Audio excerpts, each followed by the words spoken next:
Welcome back to the Red and Craft podcast. I am your host, Jenna, And I am your host, Polly.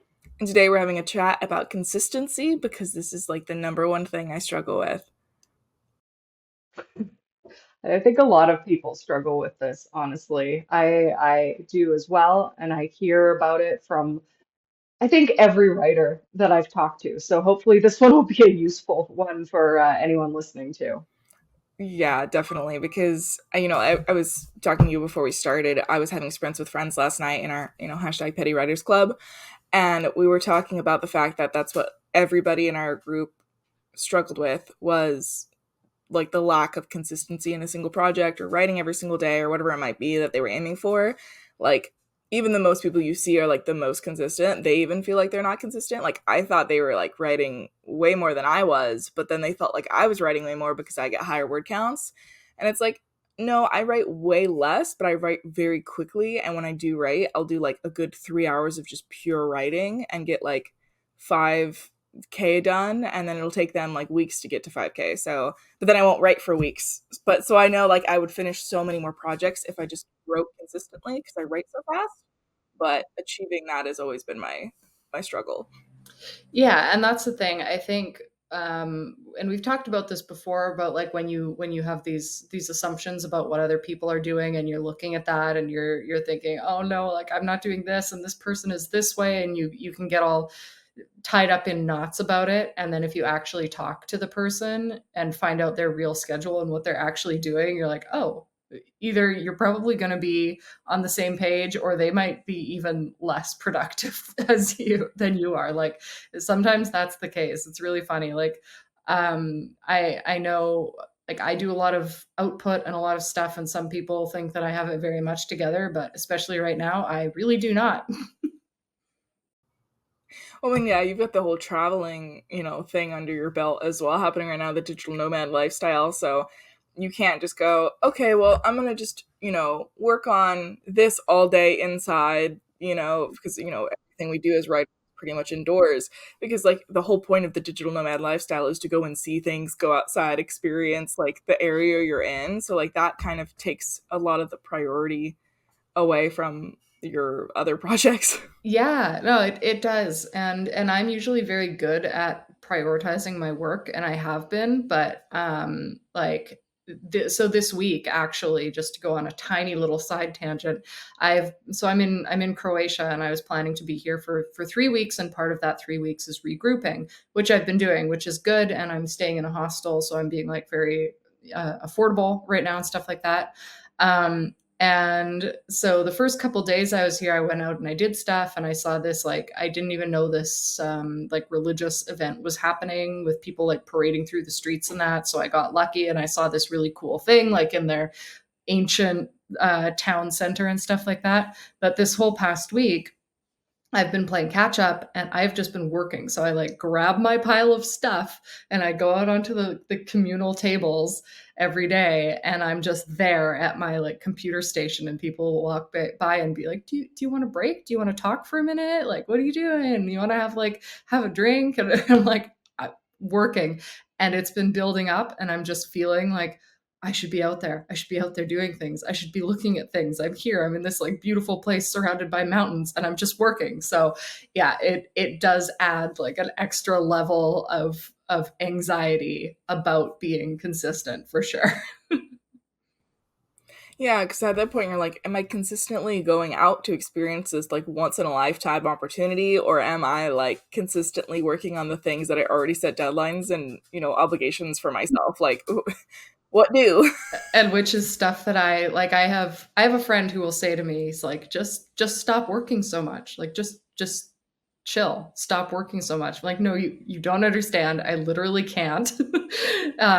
Like I'm doing this and it's important and it's amazing.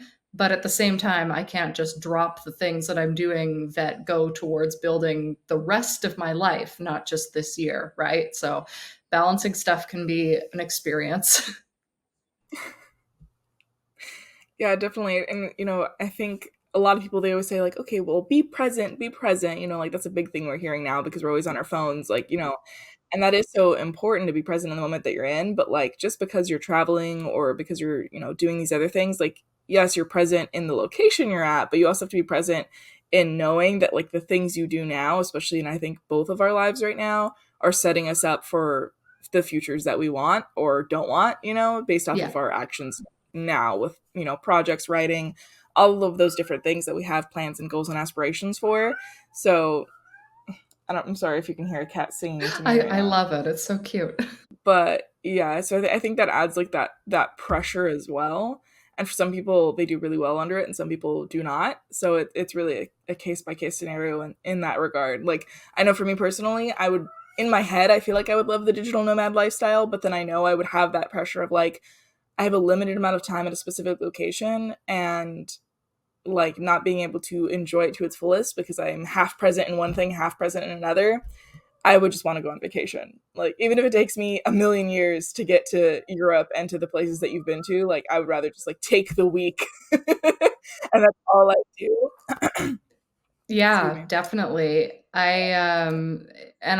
I've said that what I'm doing in traveling this way and like limiting it to a year, because like, oh my God, I could not do this for more than a year. I could not. But I'm going to places, I'm touching base, and I'm finding out what I like, and I'm getting a lay of the land so that in the future when I'm settled down and stuff like that, I can go, oh yeah, I really like that one island in Croatia, and I would love to go back there and like stay there again and take a 1 week holiday. So I'm going to know. I'm not going to have like surprises. Obviously, I'm not going everywhere in the world in 1 year, but I am limiting some of my surprises, and I'm learning about some places that in the future I can go to in a different way. But yeah, with all the things that we have to balance, it's funny because you have trouble being consistent, but if you can figure out how to be consistent, that is going to help you balance everything at the same time. So it's like this snake that's eating its own tail. Like, Yeah, no, that's the eternal, I think, struggle of any creative is knowing that, hey, I would be better off if I was consistent in my one pursuit, but then having so many ideas for so many pursuits that the struggle I find with consistency is you have to actually prioritize something. And by mm-hmm. prioritizing one thing, you have to say no to other things. And Yeah. that for a creative is like the eternal struggle. Saying no is my like biggest enemy in life. Like in so many ways, I have so much trouble with it. And honestly, one of my things traveling is I'm trying to learn to be better at that and just be like more outgoing in that way, whether that's with myself or with other people. Like it can be so hard because yeah, as a creative person, your mind is always open to these things of like, oh yeah, I could do that, I could totally do that, that would be fun, or that would be like beneficial, and you have to become more discerning, which is really really tough. Yeah, and I think too, it's, there's so many creative projects we could be a part of that we're like, oh, I want to say yes to like every opportunity. And then simultaneously, it's not even just your other creative, people and spheres giving you opportunities. It's also like the opportunity to just rot in bed for the day or like, be able to go to the movies on like a whim, like I love occasionally these spontaneous things. And I feel like when I was like in college, I was much more spontaneous to just like get up and go places, Mm. especially because it was the first time like really experiencing the world really. Mhm. But as a more firmly ground adultier adult, like I can't really justify doing those things anymore. My spontaneous is I decided to play a video game today when I didn't plan to. Yes, um yes. those things will always, hold appeal to go and do all of that, fun side quest stuff. And that's kind of how I see it now is I'm like, okay, if I want to take a side quest today, what did I do today to advance my main plot, like for myself? My main quest, did I advance it? Did I do some writing today? Did I work on my YouTube channel? Did I work on the podcast? Like, am I working on these things that advance me closer to my goal to earn to be able to go off on a side quest for the day? And sometimes you help the side quest you go on, and sometimes you can choose to go on them, and sometimes they just like bulldoze through you and you have no choice but go along for the ride. Yeah, and that's the thing, and it can be hard to explain to someone who isn't doing work in the way that like you do and that I do, and a lot of people who are like writers and creatives online, that you like there is stuff you literally can't like put aside, you know? So if I And I'll get into this more later, but I showed you this. I'll just like scan it very quickly. Very full journal. I don't need everyone reading my mess, but very full day planner there. Um, if I were like this particular friend of mine says, if I were to just say, I'm going to say no to my to do list today, I'm not actually going to enjoy what I'm doing or relax in any way. So like I have to do it. I have to get those things done. It's like, okay, if I can get these 4 things done, then I can, play a video game or go for a walk or, watch a TV show, something like that, because it's going to be impossible to relax until I have done that. And yeah, it can be hard to explain that, but I think that people who are listening to our podcast probably understand that immensely. Yeah, and I've noticed even with creatives, it's very much like a per person based like experience. Because I know for me, I'm the same way. Like if I know there's things on my to-do list that I should be doing and I don't like I know I could do them right now, but I'm not doing it because I'd rather go like relax or whatever. I'm not actually going to relax. I'm going to be like, oh shit, I know I have to do that thing. And it's just gonna like hover over me versus if I just do it, right? And then get to relax afterwards. But the problem with that, of course, is that when you have like us, so many things on your to-do list. Mm-hmm. You have this huge list of things to do, and then by the end of the day, it's like midnight, and you're like, "Fuck, okay, I didn't even complete everything." So then there's no rest, Yeah. right? So you're like, "Okay, I have everything on my like to-do list to do. I still didn't complete it, so I haven't earned rest. I've barely like been able to just stop because I'm too tired to keep my eyes open, you know?" And I think that's where it becomes like really toxic is that, Yes. we aren't planning in the rest. We aren't planning in the fun sometimes. And I know that's been something I've been struggling with is being able to literally just I'm trying to do time blocking where I literally time block out at the end of the night before I go to sleep, time to like just unwind, relax, Yeah. like get, that time to just be versus produce. And that's like two different mindsets to even shift into. Like sometimes I just have to like go into the bathroom and like after I'm done writing, working and all those things for the day, just like take a big meditative breath and just like relax for a second and then like exit as like a new person to go and be like the relaxed version of myself that like can go watch a movie. Yeah, it is really hard to transition. I know that when I am having a really good productive day, like on, I can't remember now. I guess it was Monday, I think.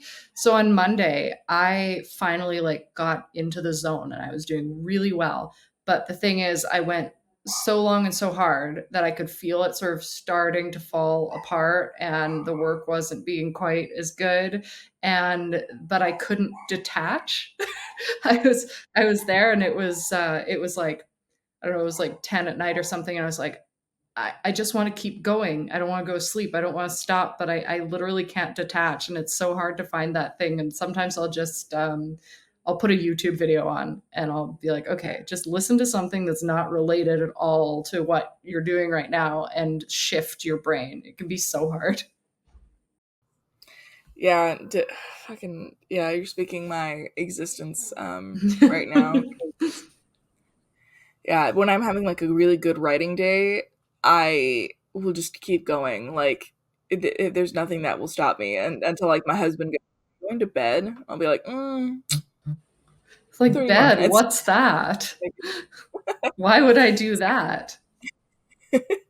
I think that came at least for me from when I was in like high school, and I would literally write as late as my dad would allow me, right? And then after he passed away, I didn't write for a little bit, and then I went back to it, and then there was no one to like hold me accountable to go to bed because he was be the one that was like staying up with me to like make sure that I Yeah. like okay get off your computer, like how many words did you do? Good job, go to bed, right? I'd be like, fuck, okay. I knew as soon as it hit 10 o'clock, he was going to be like, nope, your time's done. And I had this pressure that I liked because I was like, okay, I know I'm going to be forced to stop writing at 10.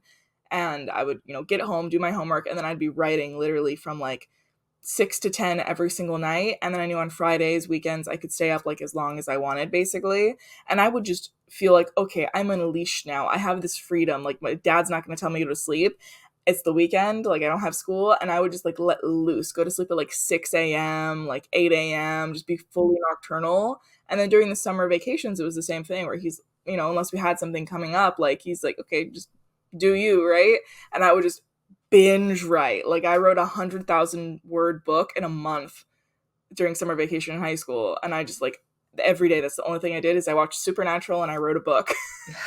That is actually that's such a good point. Talking about that limit that parents set as a creative kid, because like when I think about that, yeah, creativity was this.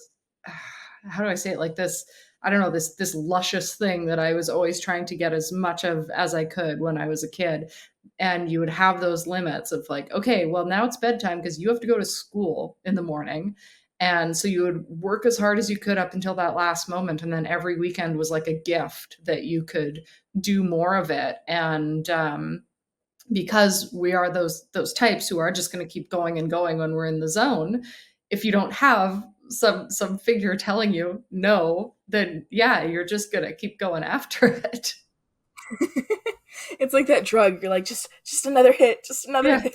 Yeah, well, it really is because especially like what I was saying about the other night, not even though things weren't going as well that I didn't want to stop.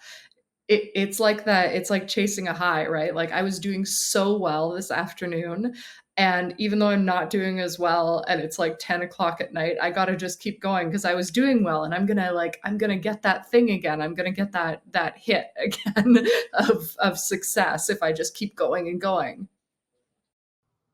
Yeah, I mean, I think that's when you're in the zone like that, like it's so nice and so beautiful, and you don't want to give it up because you don't Yeah. like, especially now as an adult, you don't get it as often as you did when you were a kid. Like your kid, when you were a teenager, at least for most of us, we had like a built-in schedule of like we knew when we were going to be able to go write. So I would spend like all my school day imagining the next scene I was going to write. I never had a problem where I sat down and didn't know what I was going to write because I was imagining it for like 8 hours of my day. Well, I obviously was not paying attention in school Same, to make same. that happen. But like, when you have a job and things like that, and you have like work 40 hours a week, you can't exactly be thinking all the time about like the next scene you're gonna write, And so often, ever since I entered like the job market and got out of college and everything like that, in-person college, because I'm still in like virtual college. Um, but when I, sort of entered that workforce, I was like, okay, I don't have the brain capacity or the ability to ignore work. I have to actually be present. There's that word again. To do my job. Like I worked in retail. I couldn't just like blank out, when I had customers that needed me, when my manager was talking to me. But like when you're getting lectured at school about topics you don't care about, yeah, you can just transport yourself to your fantasy world and come And back. generally in school, or like this was my experience anyway, it's like, okay, I can coast by on like 75% on everything and it's fine. Like I I'm not trying to be 100%. Whereas once you get into and I mean the retail thing, sometimes that's kind of like a bridge, right? Because I think we both talked about this before where um even when you're in that kind of job, you find that time to like make little notes and stuff like that. But then when you really hit your career, right? Like where we are right now, because we both have day jobs that are like careers, then you start really caring and you're like, I'm not gonna space out during the day. I am actually going to put effort into my job and I need to because I'm, completely supporting myself and I want to get promoted and stuff like that. So it's a very different mental environment for sure. Yeah, I think that's another area where we end up struggling with this consistency is because when you're working like, it's just a whatever job and you're living at home, that's a different dynamic of, okay, I can like lose this job and I'm going to kind of be fine. Like, You have that fallback. yeah, you're like, okay, my priority then still gets to be writing, doing my creative pursuits. Versus when you switch over to something in corporate and you move out on your own, you're literally like, okay, if I lose this job, I am homeless. Like, I Yeah. am not going to be able to support myself. I don't have anything to fall back on. And so you then have to make your work your priority because literally that's what you need to do to survive. And if by that point, when you move out onto your own, your creativity is not fully supporting you, it has to be that day job that's supporting you. You don't get to necessarily be as consistent as you want with other projects. And I think part of consistency is acknowledging that sometimes things are just going to happen, like shit's just going to hit the fan. But putting in the systems in place so that when that stuff happens, you can still bounce back afterwards. That's where I am still at, and I know it's something I need to do, but the how of doing it is like the thing I've still struggled with. Yeah. So I think you and I are both in a place right now where we are trying to like regroup the way we schedule things, because we've had up and down periods of being creators. And just from what I've gathered, discussing things with you on the podcast and off of it, we both are in this like, I mean, everyone is astrologically right now, to go back to our, witchy roots. Astrologically, we're in a huge period of flux right now. So this is a really good time to be reevaluating and regrouping. And I'm latching onto that because I don't remember the year where it's supposed to chill out a little bit, but like either 2025, 2026, I think it's supposed to be more settled. So right now is the time to regroup. And you and I are both doing this. So like, what have you been discovering as you try to regroup right now? Oh my goodness. Well, in the vein of astrology, I just saw a TikTok the other day that I did some research in it afterwards, and I thought it was so accurate. But do you know what your rising sign is? Yeah, yeah, I'm Libra rising. Okay. Well, it was crazy last night because I was doing sprints with my friends, and I was telling them about this TikTok that I had seen, and it was basically saying that any planet in your 12 houses that is ruled by Saturn, so any sign where you have Capricorn or Aquarius, is the house that you like are betrayed, right? And so I was like, oh, that's interesting. I know I have a lot of Capricorn and I'm an Aquarius rising, so tell me about that, right? And so I have Aquarius in my first house, the house of self, and then I have Capricorn in the 12th and 11th houses, right? And those are the house of friendships, which is why my friendships have been rather volatile over the years. I'm bringing up my like co-star chart right now. 12th is the house of like spirituality and things like that, right? But that first house of self, having it in there, she literally said that is when you betray yourself. That is why you are inconsistent. That is why you are never keeping promises to yourself, because consistency is literally just keeping a promise you made to yourself on a repeated basis. And that's how you also build confidence. Is confidence in yourself is built through you taking the action you said you were going to take over and over and over again to prove to yourself that you are going to be honest with yourself and keep promises to yourself. And that's all consistency is. And I was like, I had heard consistency as a promise to yourself separately and didn't fully understand it. But then when she put it in the context of the zodiac and the house of the self, and realizing I have Saturn in my first house, which is the house of me betraying myself, realizing that consistency is a promise that you make to yourself, but by lacking that consistency, you are constantly over and over again diluting your own power and diluting your own confidence in yourself because you are breaking promises to yourself on a repeated basis. And I was like, fuck you. I was like, that's so powerful, and I hate that you're right. That is wow. So I have my Libra ascendant and a Scorpio Pluto in my first house. So I don't know what that means. I'd have to look that up. I'm not nearly as up on this as I would like to be. In the context of this, you would look for anything in your 12 houses where you have Capricorn or Aquarius, because each house means something different, and that's the area in your life that you get betrayed the most often. Okay. Well, I don't have any. I have zero Aquarius, but I have a ton of Capricorn. Yeah. In Okay, well, there you go. yeah, Uranus, Neptune, Saturn, Moon in my third house, I think, if I'm Is it reading all that right. Cap? So, yes. R.I.P. Yeah, I have stelliums in Capricorn and Gemini. So my entire third house is Capricorn. My entire eighth house is Gemini. Okay, what's the third house again? Let me see. I'm gonna Google that. I feel like this is valuable. We need to just like go over an in-depth thing of astrology, because I need a refresher course. Actually, I have we've talked about having guests in the past, and I have a perfect guest for this because I have a very close friend who is a psychic and an astrologer, and she's been doing courses on it. And I think it would be a ton of fun to talk to her about it and have her on. And I'm actually publishing one of her short poems in the next Stygian zine. So, Oh, okay. We have to do this. I'm so excited yeah. about this. Yeah, me too. I'll ask her and we'll set it up because I think that would be really fun, just like taking deep dives and revealing a lot of this stuff to people. Yes, that sounds amazing. I'm so excited about that. Let's definitely do it.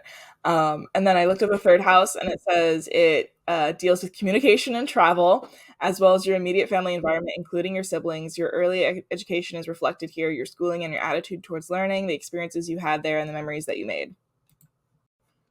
So apparently, betrayal in travel. Your trip in Texas, I would say. Yeah, I've definitely I've had some experiences. Yeah, but no, I mean that's a very interesting and powerful thing to start out with if you are looking at your own consistency, right? I think that's really intriguing. Yeah, that's like one of the big lessons that I've heard it, but integrating it, and reminding myself of it as I'm actively knowing I'm lacking consistency is a little bit different. So I'm still trying to figure out how to take that learnings and like integrate it into like a belief system I actually have. Because like I believe that it's true, but applying it to myself is still a little bit different. But I was like, damn, that's really powerful. Like it opened my mind a lot, and like I can't look at consistency any other way than just being like you lacking consistency is you being dishonest with yourself, and I'm like, fuck, I'm a liar. Damn our lying asses. Yeah, I for me where I've been starting from so far is actually again, I'll bring up this friend. The reason this friend has been giving me like advice about work and stuff like that, and telling me just chill out, just stop, is because he experienced burnout in a really bad way.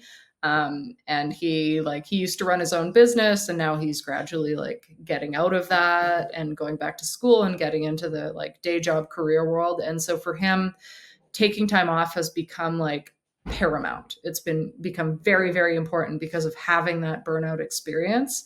And I guess because I've gotten close, I would say, but I don't think I've ever experienced I know I've never experienced crippling burnout where like I can't do anything, right? So he's trying to be an advisory figure, which is nice, but I think that I am definitely more passionate about the business end of things than he was. So we're a little, we're different in that way. All that to say, trying to take what I can from his advice, I am thinking, okay, and you mentioned this too, I do have to actually block off time for myself because I don't want to burn out. Because if I burn out, how's that going to work, right? So my whole new schedule is coming from a place where I am trying to schedule time for myself. And time for myself includes writing because that's what I don't have time for right now. So that's never going to be off the table any day of the week. But I am trying to have days where I'm not doing the emails, the social media and stuff like that. And the way I've planned this is I've actually given myself Friday and Saturday, quote unquote, off. And I just have started this schedule as of June. And so far it's failing, but that's because of how far behind I am. So I do have faith that it's going to work out. And to expand on it a bit more, I've divided my schedule up where I have Stygian day. So Mondays, I dedicate to my small press and I don't think about my other projects. That's it. Tuesday is my like personal YouTube channel and my writing, scripts and stuff like that. Wednesday is for Haunted Montreal, my other YouTube channel. I don't know if I've ever mentioned it here, but I tell spooky historical stories about Montreal. If you're interested, look that up. And Thursday is Writing Craft Day, so that's where we, ideally we're going to be filming and I'm going to work on other stuff, social media, etc. Then Friday and Saturday I get off, and Sunday, this is another thing. I'm not very good at keeping up with friends and family, so Sunday I actually scheduled as social Sunday, and I even created like a calendar where friends can book time with me. And this was like a whole other thing where I felt bad about that, like implementing that kind of thing, but it's necessary. I don't know, Jenna, if you have had that issue of like scheduling friend time specifically, not just relaxation time, but like seeing other humans. 100%. Like when I first entered the workforce, it's an interesting place in your life being in your early 20s, and then you enter retail. Everyone else is in school, so you work most of the time that they're off from school, because I would work nights and they would go to school mornings. And then once they all started also working retail and also going to school, it who knows? I would literally have to like open people's Google calendars and like compare like my physical calendar to theirs to be like, okay, it looks like for an hour and a half on Thursday at 9 p.m. you should be good to hang out. And I really considered doing something like a booking like you did too, but I was like, okay, if I do that and then no one books, I'm gonna feel like crap.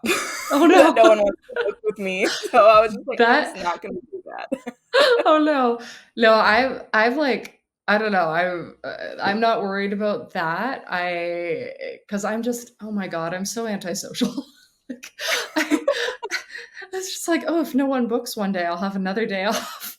But no, like cuz it's just this weird thing with me because I care so much about my friends. I am so happy with all the people I talk to right now and I love them so much, but at the same time, like I will always take my alone time over anything else. And I feel so bad about that. And I've tried to explain to people, I'm like, it's nothing about you. Like this is not, I don't dislike you. I don't not want to spend time with you. Like I adore you.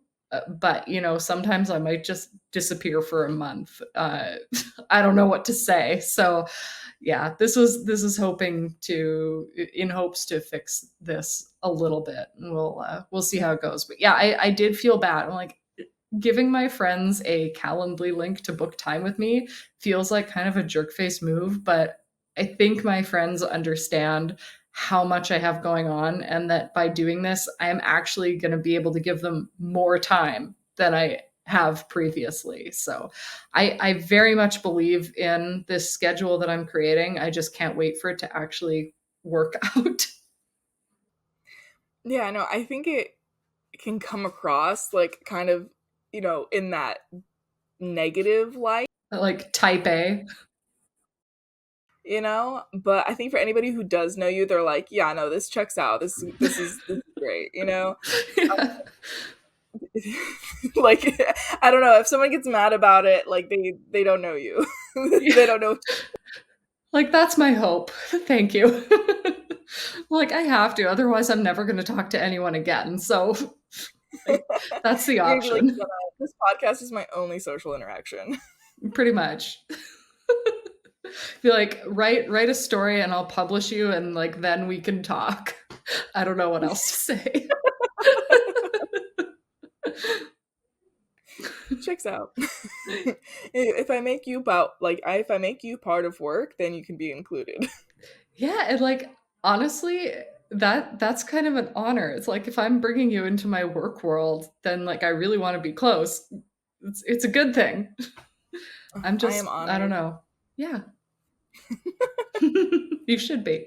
Yeah, I always am by your presence. Thank you. Aw, you as well. Um, yeah, but I mean, I think that's kind of like a little bit of a hack right there, though, is like if you are struggling to balance hanging out with friends and your work, well, hopefully your friends are part of, a creative pursuit as well. And that's kind of the only way this hack works. But if you have other creative friends you want to hang out with more, make them part of your creative process. So like for me, I was like, I desperately need some social interaction. I'm like a baby who's not seen another baby in like 10 months and doesn't know like Goo Goo Gaga from Gabba Gabba. Like, like I need to chat with some people who I like don't live with, because I swear to God, like especially working from home predominantly, I see people on Mondays when I go into the office. Sometimes I don't even go in that day, just depending on the schedule. So I'll see people then, and I only stay for about like 4 hours in the office before I head home during my lunch. And so I have like that bit of social interaction when I'm supposed to be working. So I know I can't really talk to people for that long. And then nothing until that next Monday. And then like when we would podcast, I'd have this, but I was like, I need Mm-hmm. connection with others and I need it to also make me productive. I literally was like, okay, who wants to do like weekly sprints? And so for a while now, we took a bit of a break while I was moving. But for a while now, I've had like my little pity writers club with my friends Devin, Capri, and Emma, and we would meet on Zoom on Tuesdays after we all get off from work, and we'll just like sprint, until we all have to go to bed. And so last night, we moved the schedule around a little bit, but we were we were doing our little sprints, we were doing all that stuff, and we were just like slowly all falling asleep at our computers. And Yeah. so even though we're spending like a good, between, I would say, 15 to 20 minutes talking and then 30-minute sprint, it's still like having the presence of someone else digitally on Zoom who's like there and I can like look and see their face. Even just that is like a help when Yeah, when otherwise everything definitely. else, like I don't see people. So it's like one way I was able to integrate social interaction with my friends and like keeping up with them into my work is that we're literally doing that to advance our writing careers together. And so that we were able to do as one. I feel like that was a need for all of us, was that social connection. So we've been doing that. Yeah, I think doing things like that, it's really helpful. So if you like, I'm behind that all the way. Like any friend that I have who is doing creative stuff, it's like, okay, well, we should do that together, because then, like I have some friends who are not in that kind of zone, and it's like, all right, I will, dedicate outside time to there. But like anyone who can fit in that like catchment of writing or whatever else, it's like, let's just do this together, and it'll help us. And also, like, it just, I don't know, it creates an even stronger bond, right, if you're working on something together like that. Because I mean, years from now you can look back and be like, yeah, I wrote this book during my writing get together, and thanks to my friends who were there to cheerlead me and stuff like that. It's a really good idea. Yeah, and I think writing retreats are another way to do that, a little bit more of a physical version of the same thing. I've been on one, and it was super duper fun when I went, and, I liked, quite a few of the people who were there and everything. So I think that's a really great way to kind of combine that travel element that, like, you're seeking right now, Holly, along with, like, the productivity, writing, working thing, along with the communication and connection with other people. It's really just, like, one of the best ways to do things, but that kind of has a monetary barrier to it, because the likelihood that all your duo friends are within like a 15-minute, like 15-mile radius to you is pretty much non-existent. Generally, yeah. Yeah, so it's good to be able to do that. I mean, there's lots of imaginative ways you can get together with your author friends, right? You can even do, I don't know, an at-home retreat where you just say like, "Hey, I'm gonna take this weekend off, and we're gonna meet up on Zoom, but we're also gonna, have happy hour together, or like tea time in the morning, and do face masks or something." I don't know, like add some self-care in there and do a retreat weekend if your friends are super far away from you, because there's so many options with the internet, right? Yeah, I've seen a couple like on YouTube of like virtual writing retreats. I don't 100% know. I haven't joined one yet to like know, but I think it's such a good idea and I'd love to be like participate and maybe do my own sometime. Once I've like experienced what that's like. But I think that's such like so many cute ideas you just said, Holly. I think those would be fantastic. And another way for this as well is writing challenges. And so there is a double writing challenge that me and my sprinting group decided to do together. And so Uh-oh. one was already created. It's called the 24-hour novel challenge. And so you try to write 50K in 24 hours, and they give you 3 days to do it. And it's happening later this month. Oh my gosh, that's next level nano. Like, what the heck? Yeah, so it's literally like the fifth. I'm like, checking my calendar. It's the 15th through the 17th. So I literally am probably gonna take work off on the 17th on that Monday to get it done. But you get Just like, 4 hours within those 3 days, so you can still do like breaks and like other human things. But we all wanted to do that, and so we were talking while we were doing sprints, and we were like, okay, what's everyone working on? And I was like, I'm still working on my Viking book. Emma was like, oh, well, I think I'm gonna work on this like new project. I know I should work on my like sea necromancy book, but I came up with this whole new idea I think I'm gonna do for it. And then Devin was like, oh, well, I'm gonna work on like my next thriller project, so I have something to show my agent. And I was like, perfect. And then I had done a poll on Twitter where I was asking people, okay, what should I write? And like everybody voted for the Viking book over like my next querying project or a novella set in the same world. And I was like, fuck, like I really didn't want to try and finish the book during that weekend, but I was like, I need to just finish something anyways. Like, we're just going to do this, right? And so I was talking to Emma and I was like, Emma, okay, if I have to finish my Viking book, you have to finish your Sea Necromancy book. You can't just like decide on a whole new project if I don't get to do it, right? Like, I'm going to hold you accountable. If I'm finishing my book, you're finishing yours. And she was Yes. like, okay, like, let's do it then. And then we were like, okay, Devin, this means you need to finish your next thriller book for the challenge too. And she was like, fuck, you're right. Like, I need to have something for my agent. We're going, like, she just started going on sub. So, which I'm very excited for her. But she's like, but I need to have like the next thing done to show my agent. And so I was like, okay, well, the three of us obviously all have projects we need to finish. And our other friend Capri didn't join in last night, but I know she has projects she needs to finish, so we're gonna rope her into this diabolical plan we came up with. And so we're like, okay, so we're all gonna try and make the goal that we finish our books for the 24-hour novel challenge. And we all, looked at our current word counts and the amount of stuff we had outlined, and we're like, even 50K, I don't think we'll finish any of our books. And so we're like, okay, well, what are we gonna or what are we gonna do then? And we literally got onto the topic of consistency, and we all lacked it, right? So, Emma was saying like, yeah, I have this book, and there's been like 3 different agents who said that they're interested in it, and an editor, and I just can't finish it to send it to them. And I'm like, you'd think that having that outside pressure and validation would push you to finish it. Oh yeah.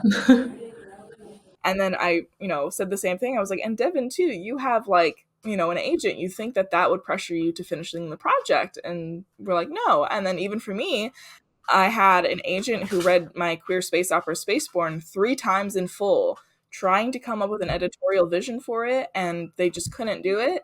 And they were like, but please send me anything you work on next. So you think that would motivate me to finish another book, right? But we all have these outside motivators that should be pushing us to completion of our books, and it's not working. And so we were like, okay, well, the only thing I can think of then is that if these outside, forces aren't pushing us, it's because they don't feel close enough. So we need to hold each other accountable.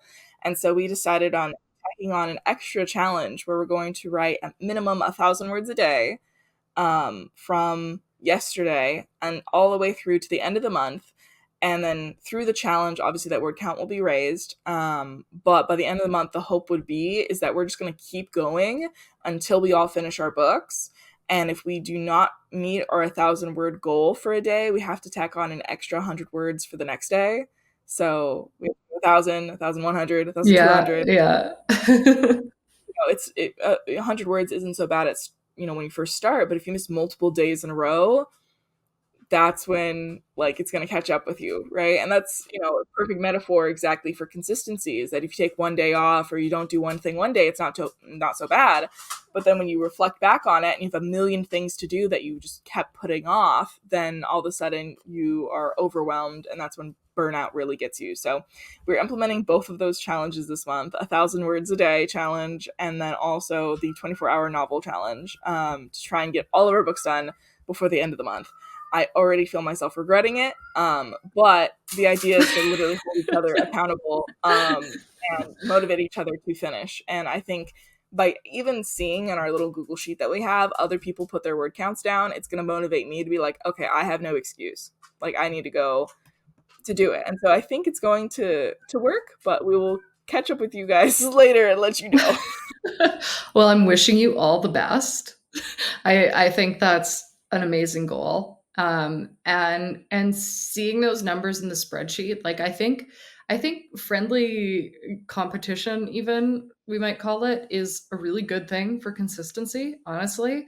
At work right now, we're doing a June fitness challenge. And I mean, we're really good about it. It's not like, no one's pushing unhealthy, crazy expectations, but it's just like, try to get a certain amount of steps, try to get your water in, stuff like that.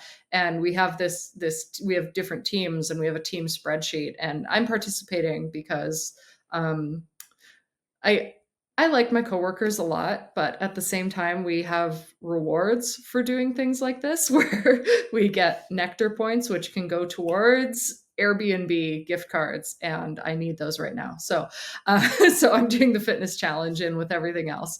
But seriously, like I walk a lot every day, but looking at those other numbers, I keep like ranking myself because I'm a competitive person, and seeing that I'm like, I think I'm number 3 right now in step count and like water and stuff. I'm like, come on, I can do better. I can do that. Like, obviously I can. I don't have any problem with that. And it pushed me to walk for like an hour and a half today. So just seeing that can make you go, okay, I'm not necessarily doing my best. I could be doing better. Let's just do better today. Yeah, and I think that friendly competition is such a good hack for staying consistent when you have like an accountability group and then simultaneously you're competing with one another, because I found like that was always my problem is I'd find people to stay accountable for, and then I would just bullshit my way out of making a million excuses for why I wasn't doing what I said I was going to do. And so then what I wasn't just lying to myself, because I would literally like gaslight myself into convincing myself that I had no way to accomplish my goal, but then I would be gaslighting my accountability group into being like, it's just so rough right now, I say as I lay in bed eating Cheeto Puffs instead of writing. Like, Yeah. I have no I knew I had no excuse, and so I would just like literally subconsciously create excuses for why I couldn't do what I knew I was supposed to do.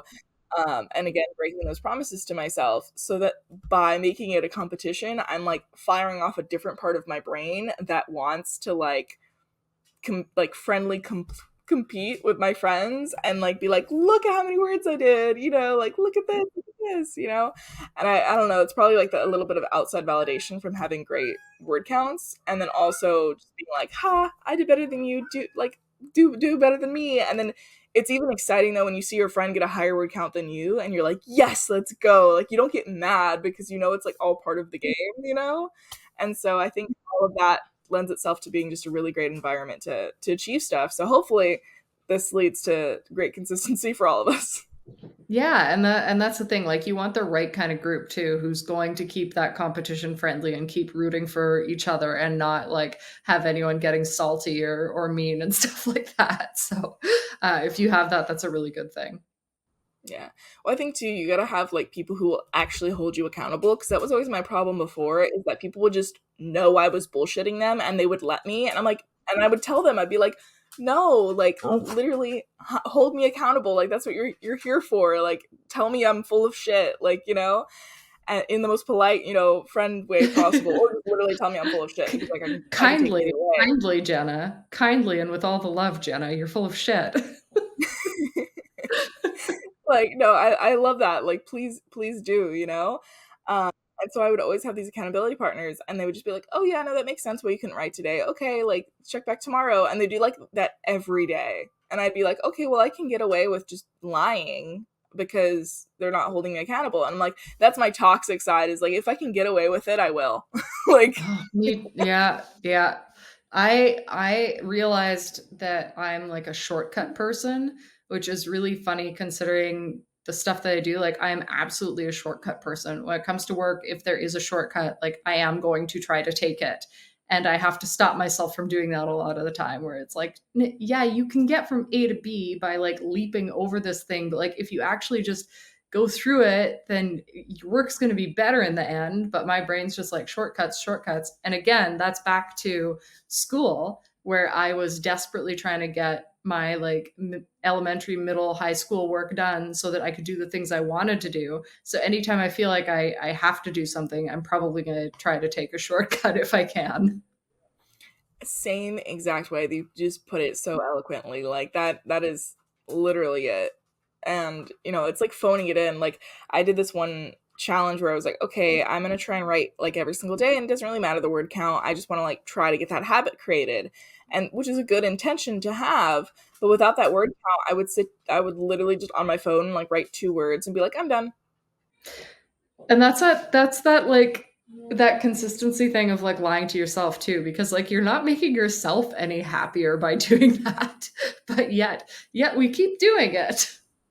Yeah, and it's so stupid too because of course I see all of this in hindsight because hindsight's fucking 2020, unlike my vision. Um, but like, like I was just lying to myself for no fucking reason. Like there was no one else in the room with me to know. Like I could have literally just been like, okay, I'm gonna not write today and say I still have my streak. No one online's gonna know. No one online would know. I just say that like, yeah, I wrote 1,000 words when I didn't, but like I went to the extra level to write only 2 words to say that it counted. Yeah. Like that's the level of lying to myself I had going on. Yeah. Gaslighting my own damn self. Yeah, we're pros. Yeah. Yeah. I would like to apply for this position of professional gaslight gatekeeper. And it's like, wait, you do that to people? It's like, no, just to myself. It's just Yeah, to no. me. Like, don't worry, I'm not going to do that to you. It's just me. I reserve this behavior for myself. It's really healthy. Yeah, exactly. And I mean, it's like, sure, I am reserving it for myself, but at the same time, like actively having accountability partners and then doing the same thing to myself while they're around kind of did like, impact them. But I never like lied about my word counts. I always like got whatever word count I told them, but I would also just tack on some sort of bullshit excuse for why it wasn't higher or why it was only 2 words for the day.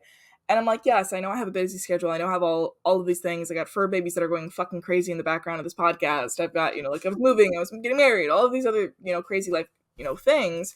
And like those are all valid and everything. But like I also spend like 2 hours a day scrolling on TikTok. So, and I would use the excuse of, like, well, I'm trying to find trends to copy for mine. Mm-hmm, So I'm actually doing social media research. I'm like, fucking shut up. maybe half an hour of that. Well, like, I'll use that excuse because I'm like, okay, well, it's for my day job, and then also like for my health. So like, it's killing 2 birds with 1 stone. Now I've limited it where like I'm only allowed to really scroll on social media like while I'm in the bathroom. I'm like, for as long as it takes to be in the bathroom and then come out, and then that's what it's reserved for. So is Stephen wondering why you're in the bathroom for 4 hours at a time? Every day. Every day. He's like, where did you go? I was like, I fell into the toilet, I went swimming, and then I came back.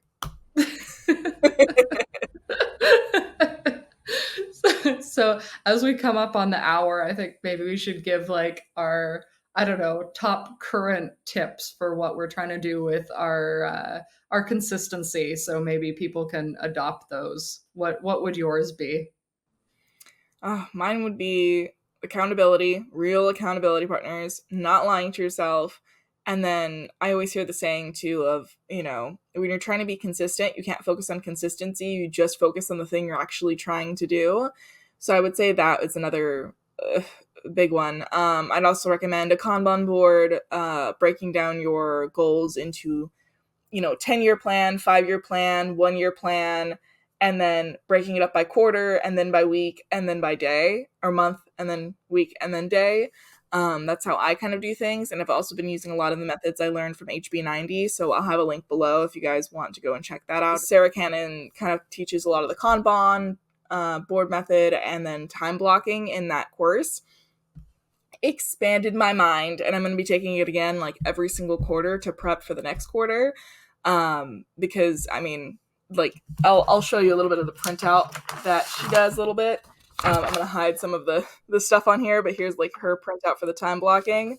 And I've been trying my hardest to kind of, implement that element. But I know once I achieve that, like so much of my life is going to change. So either HB90 or just look up online things like the Kanban, time blocking, and kind of do all the research yourself, or get the course to kind of have it all packaged up. I think she's opening that up soon.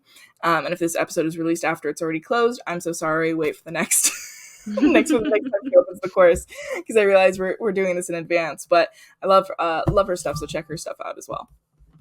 So I mean, I think all of those points are excellent, and I would agree with them. To add on a little bit, I guess just with my personal stuff, one would be like, don't be afraid to like schedule the way you need to.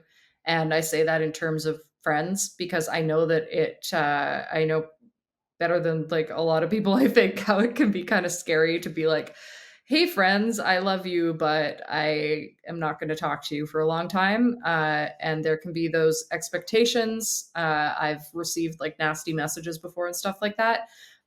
So I think like having the courage to just put the things first that you need to put first, that's really important, but also be very honest when you're doing that. Like, tell people what you're doing. Don't just, one of the mistakes I've made is just disappearing, right? So don't do that, because that's when people are going to get upset with you. That's when the like things that you're afraid of are actually going to come to fruition. Like, you're going to get a message being like, look, I get that you don't care about me, but maybe talk to me, that kind of thing. So don't be afraid, but also like be like painfully honest. You have to be honest with people, because when you do have a lot of goals and you are trying to be a, creative professional, it has a lot of expectation on it, and your friends and family need to be aware of that. Like, let them in, tell them, even if it just means like making a video message and sending that out to people, or posting it on your Facebook or something. Just like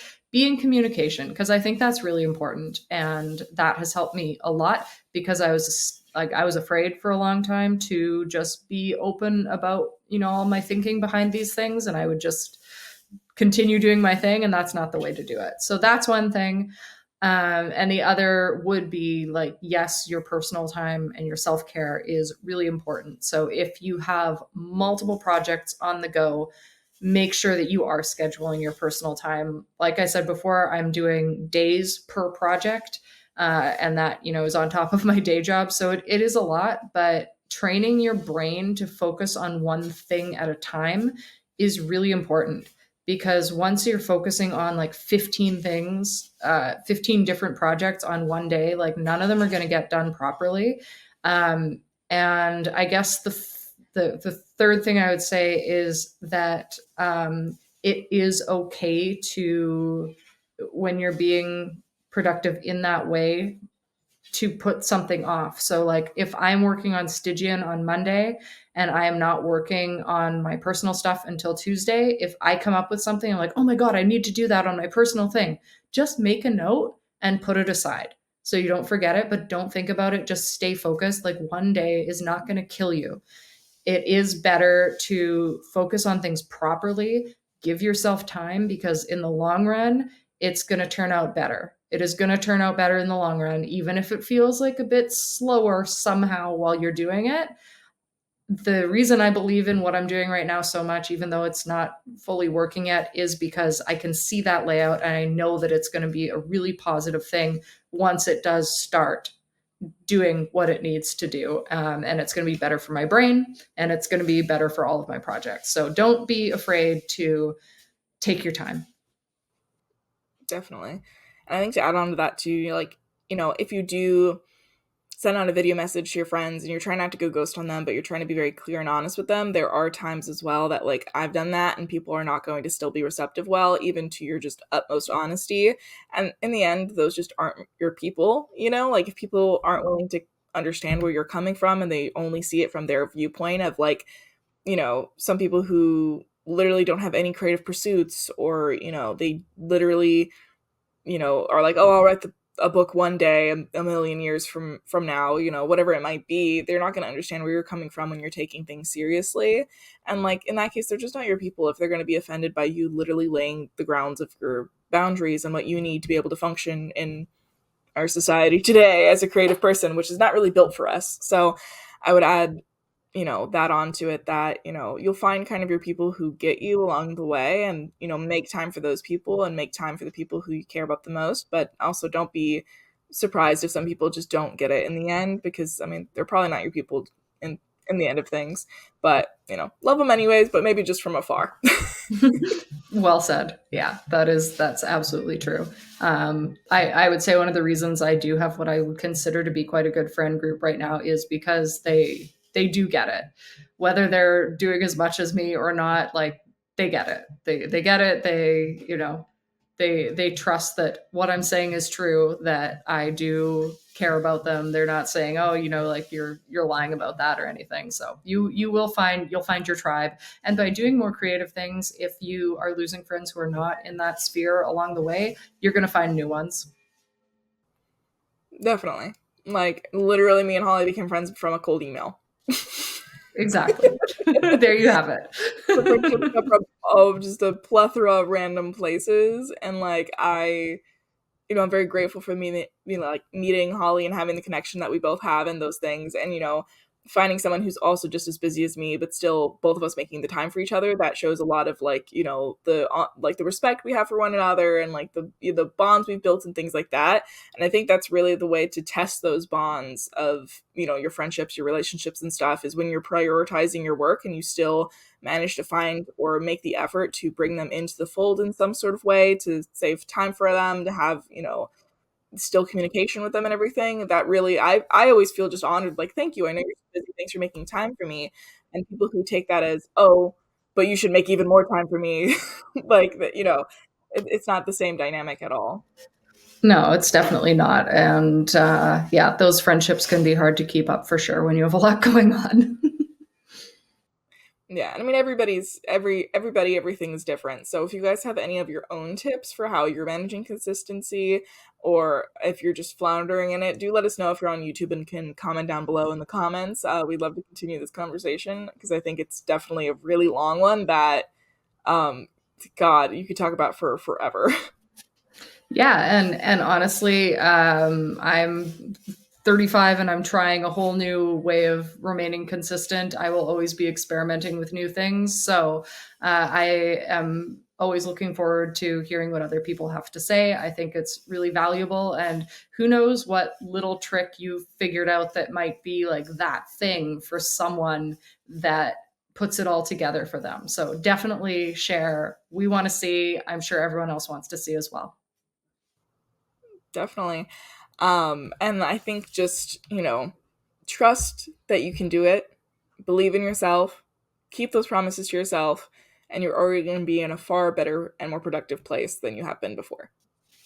And check your zodiac every once in a while. Yeah, check those houses. Find your Capricorn and your Aquarius where they're fucking you up. It might be first house. That'll help you figure everything out.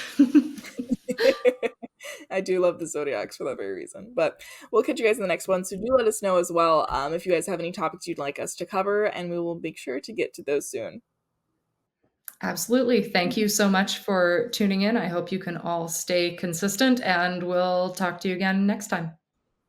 See you then. Bye. Bye.